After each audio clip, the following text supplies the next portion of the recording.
They're phony arguments suggesting that these are Second Amendment rights at stake from what we're talking about. But no amendment to the Constitution is absolute. You can't yell fire in a crowded movie theater. We call it freedom of speech. From the very beginning, you couldn't own any weapon you wanted to own. From the very beginning the Second Amendment existed, certain people weren't allowed to have weapons. So the idea is just bizarre to suggest that some of the things we're recommending are contrary to the Constitution. There you have it. The man who bears the title President has declared war on your Second Amendment civil rights. Joe Robinette Biden yesterday stating you don't need any more evidence. Welcome, my friends. I'm Sebastian Gorka, and this is America First, and you're listening to the Salem Radio Network. You don't need any more evidence. He said it right there. There is nothing absolute about any amendment to the U.S. Constitution. I guess in that case, women getting the vote, slaves being emancipated, that's not absolute either. Nothing is sacred to these people. Let's go back to basics. Let's understand the root of the word. If you see yourself as a conservative, if you understand that you are a conservative, that's what you feel sympathy with. What does it mean to be a conservative? Does it mean you're a fuddy-duddy? Does it mean you're Neanderthal in your attitudes, that you're socially backward and living in the Victorian age? No, just look at the word. You wish to conserve. What do you wish to conserve?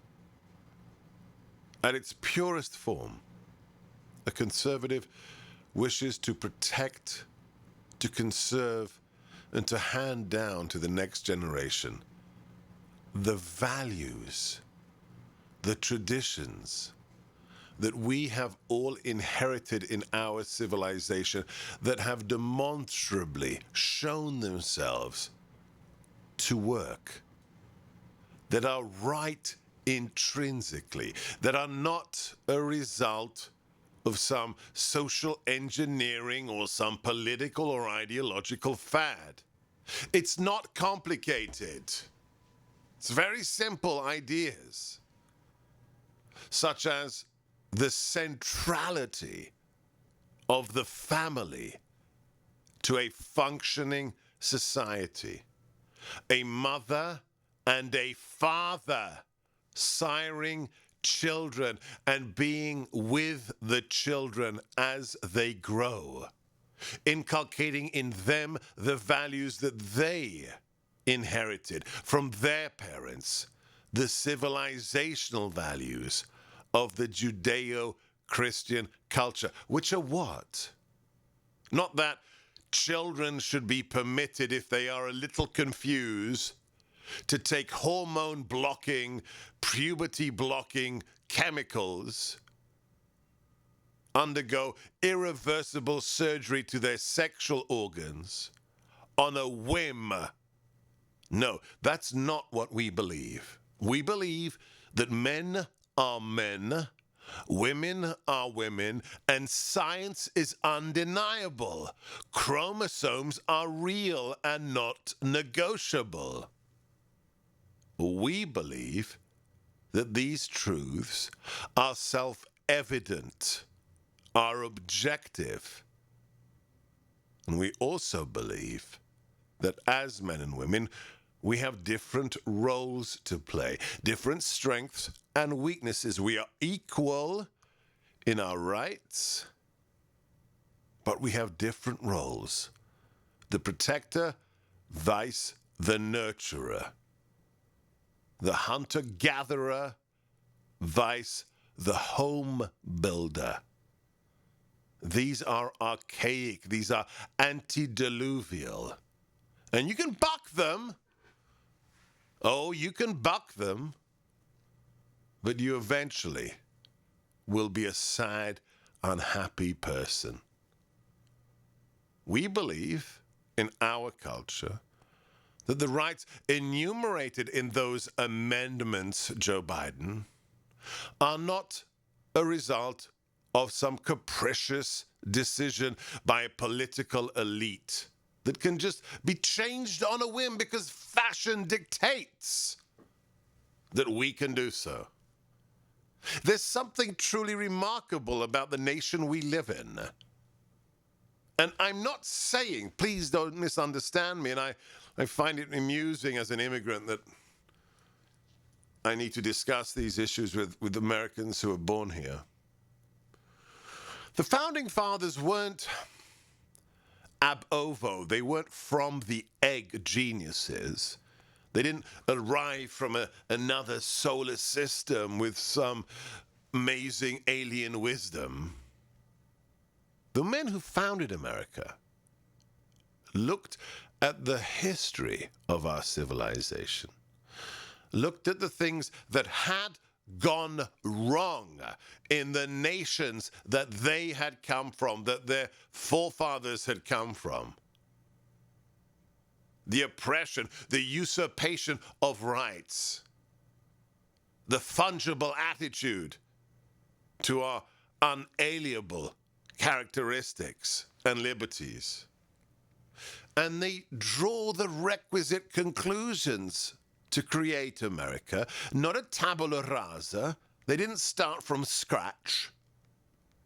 They distilled the truth of our civilization, realized that which was dangerous, that which appealed to the vanity and the weakness of man, and power, the seductive nature of power.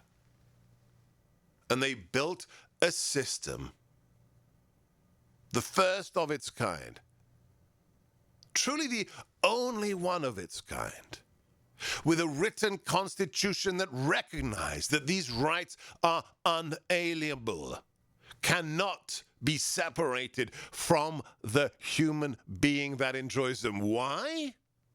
It's right there in our founding documents with one word that is capitalized. And that word is creator. We have these rights that Joe Biden deems not to be absolute because, as our founding fathers signed the document, we are made in the image of our Creator. That is why we have dignity. That is why the liberty of the individual is sacrosanct. And that is why, Joe Biden, the right to defend ourselves from another tyrant, a modern King George, is a right you will never take away from us. We have so much to discuss today. I haven't even touched upon the sad news of the passing of Prince Philip, Duke of Edinburgh. But we will. But we have a full program. Amazing guests, breaking news, all the analysis of the biggest stories. And then, because it's you, because it's Friday, you get to sound off. Ask Dr. G anything Friday, Second Amendment Friday, the number 833-33-GORKA. That's 833-334-6752.